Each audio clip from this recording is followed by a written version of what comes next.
কত সুন্দর শব্দ এই ভাগ্য, কিন্তু যতটা সুন্দর ঠিক ততটাই রহস্যময় এই শব্দ। কখন কি হবে কেউ জানে না। লোকে বলে যে ভাগ্যে যা লেখা আছে তার চেয়ে বেশি কিছুই পাওয়া যায় না, তার চেয়ে কমও কিছুই পাওয়া যায় না।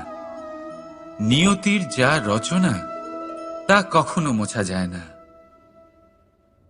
কিন্তু কেউ এইটা বোঝে না যে নিয়তি আপনার কর্মের দ্বারা বদলায়।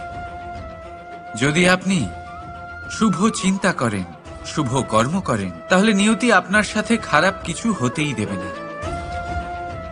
কখনো আকাশে পাখিদের দেখুন, তারা কখনো ভাগ্যের উপর নির্ভরশীল হয় না।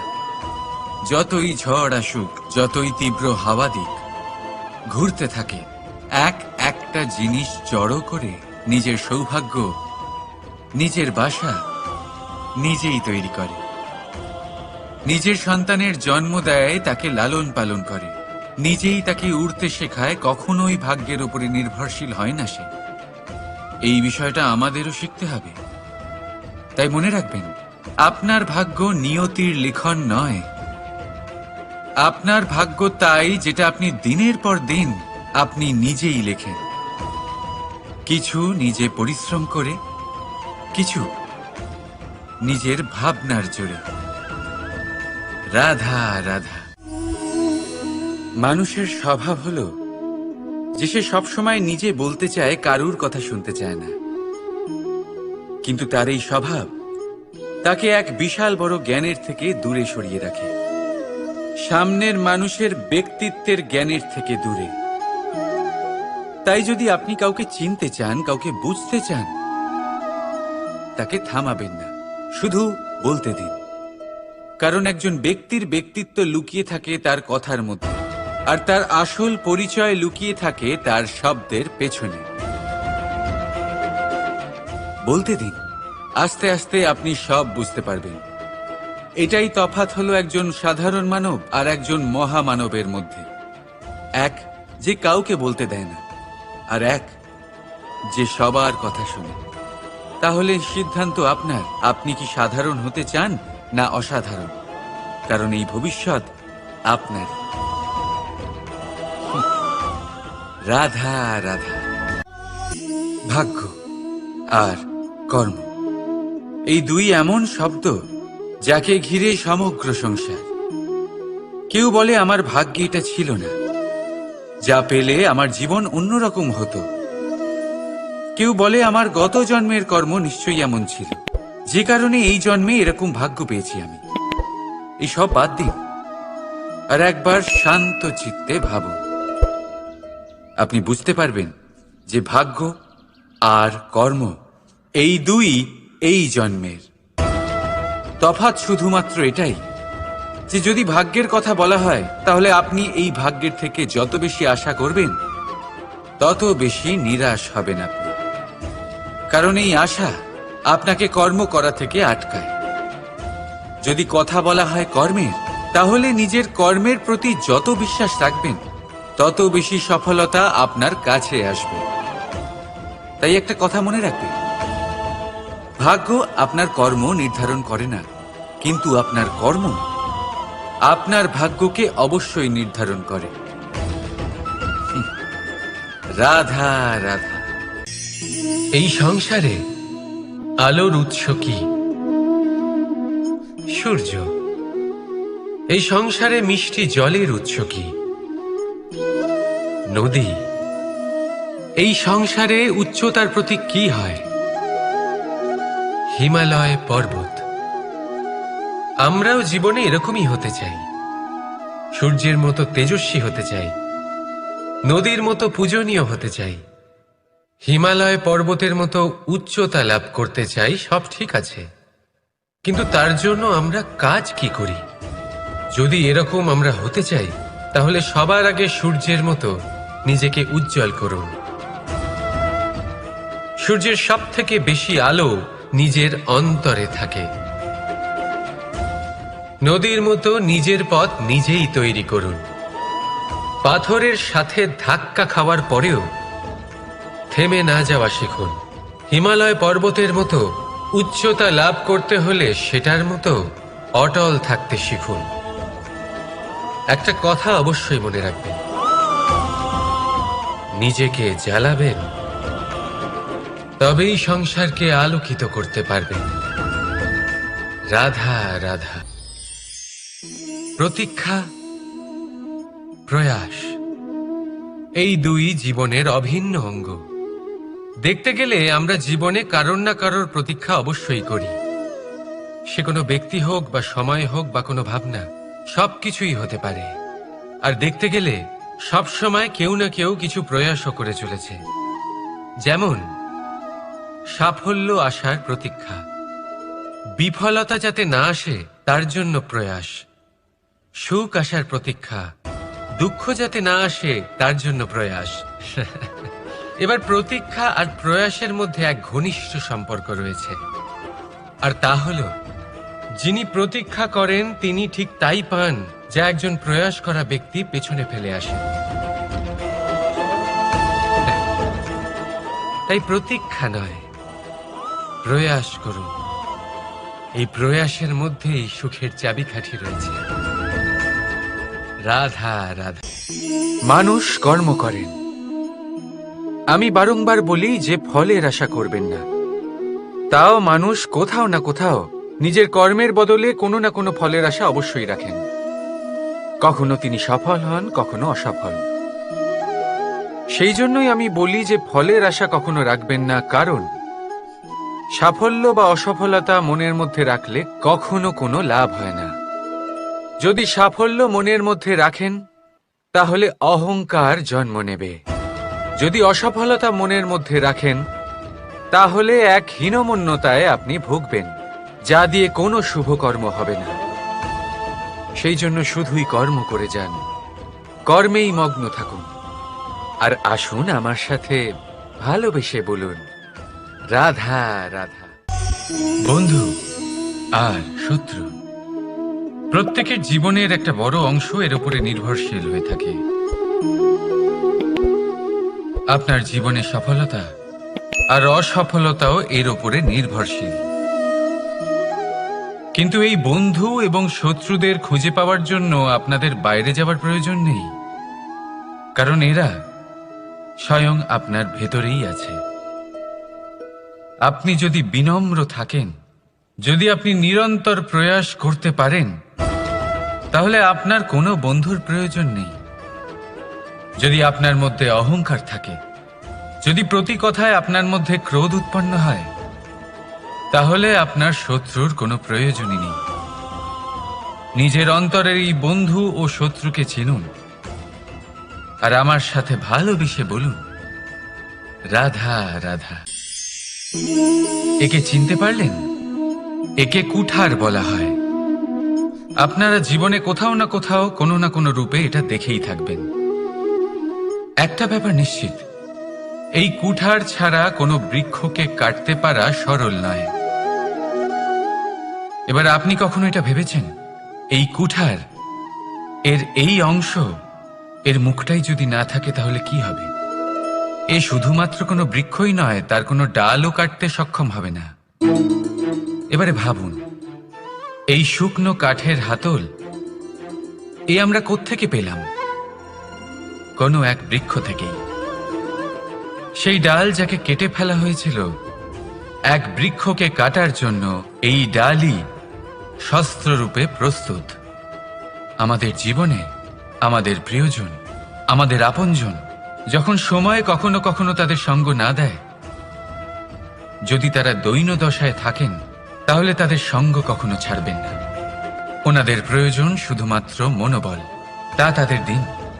তাদের সাহায্য করা আপনার কর্তব্য।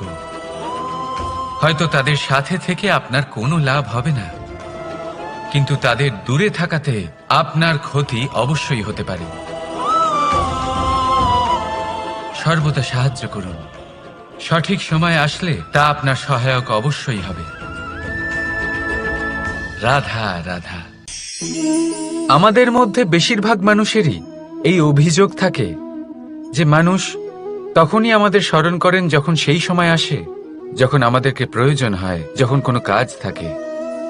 যখনই এই সময় পেরিয়ে যায়, তাদের কার্যসিদ্ধি হয়ে যায়, তারা আমাদের থেকে দূরে চলে যান, ভুলে যান আমাদের। এবার এই বিষয়ে ভেবে খারাপ অবশ্যই লাগে। এই পরিস্থিতিকেই অন্য এক দৃষ্টিভঙ্গি দিয়ে দেখার চেষ্টা করুন। মনে রাখবেন, মানুষ প্রদীপের সন্ধান তখনই করেন যখন তার জীবনে অন্ধকার থাকে। আপনি প্রসন্ন হয়ে উঠুন, কারণ আপনার কাছে সেই সুযোগ আছে যে কারোর জীবনে প্রকাশের কিরণ আনতে পারছেন, কাউকে সঠিক পথ দেখাতে পারছেন, কারোর সহযোগিতা করতে পারছেন, এই পুণ্য অর্জন করতে পারছেন। কারোর থেকে কোনো আশা রাখার দরকার নেই।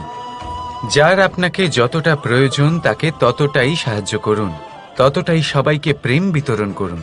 আর এই প্রেমের ভাব নিয়েই আমার সাথে বলুন, রাধা রাধা। এটা সেই নৌকার প্রতিরূপ যা আমাদের নদী পার করায়।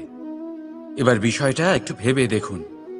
সেই বিশাল নৌকা যা আমাদের নদী পার করায়, সেটার নির্মাণ নদীতে নয়, ডাঙায় হয়। আর যদি আমরা এটাকে নদী অবধি পৌঁছতে চাই, তাহলে আমাদের দরকার পড়ে কোনো গরুর গাড়ির অথবা ঘোড়ার গাড়ির। তার সাহায্যে একে বহন করা হয়। এবার পথে যদি কোনো জলধারা আসে, কোনো নদী আসে, আর সেটাকে পার করতে হয়, তাহলে তখন সেই নৌকার ওপরে গাড়ি রাখা হয়, তারপর তাকে পার করা হয়। অর্থাৎ এই যাত্রা দুজনের সংযোগ ছাড়া সম্পূর্ণ হতেই পারবে না। সেই জন্যই এই প্রবাদ আছে, কখনো নৌকা তো কখনো গাড়ি। আমাদের সম্পর্কের মধ্যে অতি আবশ্যক, আমাদের সম্পর্কের মধ্যে অত্যন্ত গুরুত্বপূর্ণ হল সংযোগ। সবসময় একসাথে চলা, সংযোগ স্থাপন করা। সবসময় সুখী থাকবেন। রাধা রাধা। পুস্তক, পুস্তক থেকে আমরা কি না শিখতে পারি। জ্ঞান হোক, বিজ্ঞান হোক, ইতিহাস হোক, সব শিখতে পারি।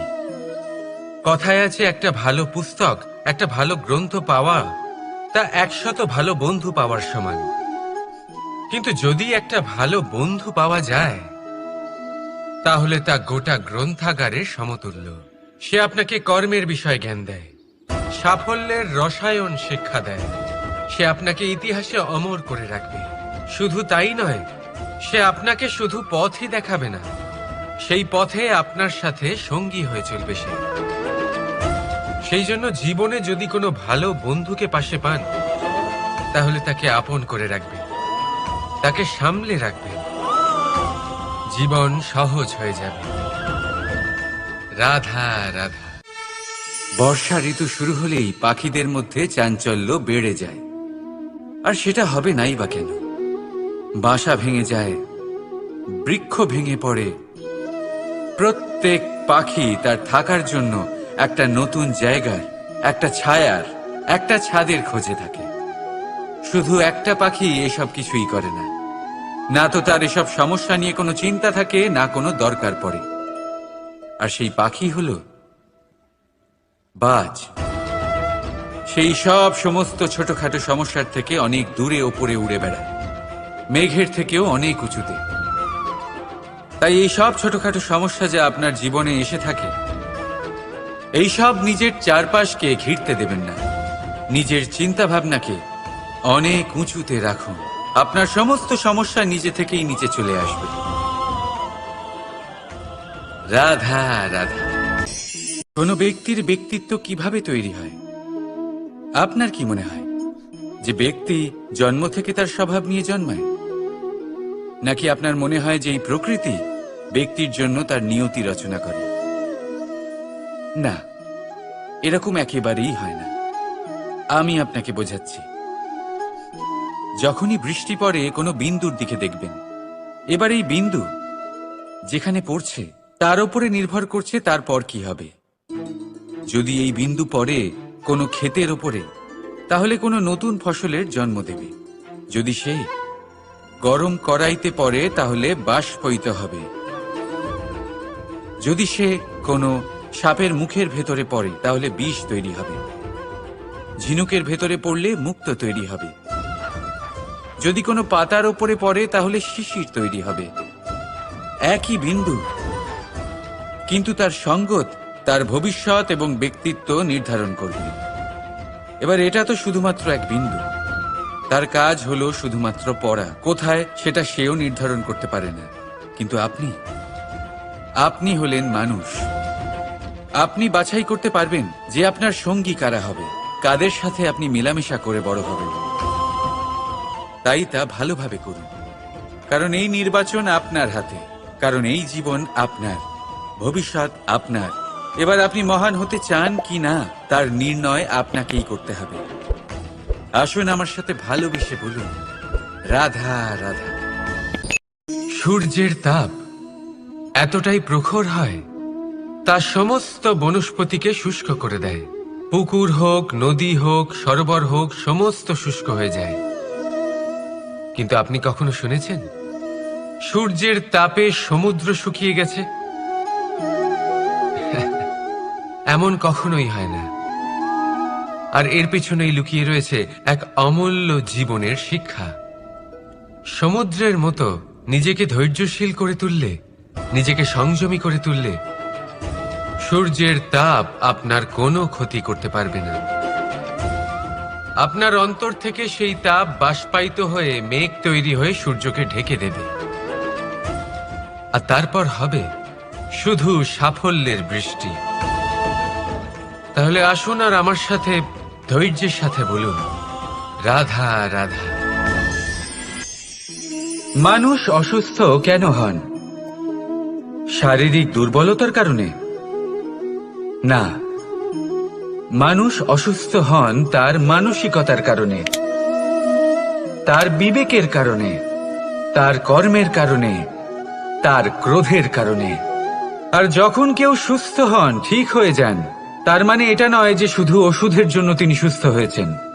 না, এটা কারোর তার প্রতি প্রেমের প্রভাব, বিশ্বাসের প্রভাব, সম্বলের প্রভাব।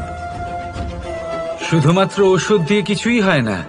যদি মনে প্রেম থাকে, বিবেক থাকে, বিশ্বাস থাকে, সম্বল থাকে, তবেই সেই ওষুধ কাজ করতে পারে। তাই মনে রাখবেন, এই জীবন হলো অত্যন্ত ছোট। মনে প্রেম ভাব রাখুন, মিত্রতা করুন, শত্রুতা নয়। ভালোবাসুন, বিদ্বেষ নয়। আর এই ভালোবাসার সাথেই বলুন, রাধা রাধা।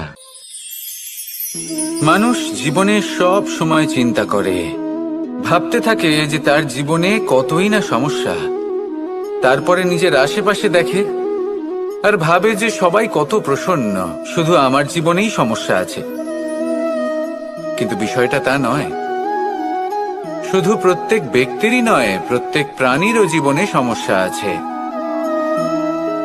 এবার মানুষ একটা পাখিকে দেখে এটাই ভাবে যে এদের জীবন কতটা সহজ। কোনো দেশেরই সীমারেখা এদের ওপর লাগু হয় না। কোথায় থাকবে সেই নিয়েও কোনো ভাবনা নেই। কত শান্তির জীবন এদের। তারপর সে একটা পিঁপড়েকে দেখে আর এটা ভাবে, কি অসাধারণ, এদের তো সারা জীবনই মাটির উপরেই অতিবাহিত হয়, খাবারটাও মাটিতেই পেয়ে যায়। কি শান্তির জীবন এদের। কিন্তু যখন কোনো ঝড় আসে, তখন সবার আগে সেই পাখির বাসাটাই ঝড়ে ভেঙে যায়। এই পাখি যে শাখাতেই গিয়ে বসে পড়ুক, তাদের উপর সবসময় সংকট থাকে যে ওপর থেকে কোনো বড় পাখি এসে তাদের উপর প্রহার না করে, তারা নিজেদের প্রাণ না হারায়। আর যদি কথা বলি পিঁপড়েকে নিয়ে, এদের উপর সবসময় সংকট থাকে যে কোনোভাবে বাতাস বা জল এদের ভাসিয়ে না নিয়ে যায়, কোনো প্রাণী ওকে পা দিয়ে পিষে না দেয়, এই পিঁপড়ে পিষ্ট হয়ে না মারা যায়। দেখুন, সমস্যা প্রত্যেকের জীবনে রয়েছে, আর এই সমস্যা আসতেই থাকবে। এর অর্থ এটা নয় যে এই সমস্যার সম্মুখীনই হওয়া যায় না, এর সমাধানও সম্ভব নয়। প্রত্যেক সমস্যার সমাধান অবশ্যই আছে, শুধু শান্ত মনে সেটা খুঁজে বের করতে হবে। তাহলে সেটাই করুন, প্রত্যেক সমস্যার সমাধান করতে থাকুন। যত সমাধান করবেন, জীবন আনন্দময় হয়ে উঠবে। যদি সমাধান না করেন, তাহলে আজীবন দুঃখই পেতে থাকবেন। আসুন আমার সাথে ভালোবেসে বলুন, রাধা রাধা। কর্ম, ধর্ম আর কর্তব্য, এই তিনটি একে অপরের সাথে জড়িত। আর অনেক সময় এই তিনটি পালন করতে করতে আমাদের সেই ব্যক্তির সামনে গিয়ে দাঁড়াতে হয়, তার বিরুদ্ধেই যেতে হয়, যাকে আমরা সব থেকে বেশি ভালোবাসি। কিন্তু সেইখানে এই যুদ্ধ কোনো ব্যক্তিগত যুদ্ধ থাকে না। এ হলো কর্ম, ধর্ম আর কর্তব্যের যুদ্ধ। এটা সরল নয়, অত্যন্ত কঠিন হয় তার সম্মুখীন হওয়া যাকে আমরা সব থেকে বেশি সম্মান করি। কিন্তু আমাদের তো আমাদের ধর্মের পথে চলতেই হবে, কারণ আমরা কর্মবদ্ধ, কর্তব্যবদ্ধ, আর এটাই করা উচিত। শুধু এটুকু মনে রাখবেন, যদি আপনার উদ্দেশ্য শুভ হয়, আপনার ভাবনা শুভ হয়, আপনি যদি কর্ম, ধর্ম আর কর্তব্যের পথে অগ্রসর হন, তাহলে এই প্রক্রিয়াতে যদি আপনাকে আপনার আরাধ্যেরও সামনে দাঁড়াতে হয়, তাহলেও আপনার কোনো ক্ষতি হবে না। তাহলে আসুন আর আমার সাথে ভালোবেসে বলুন, রাধা।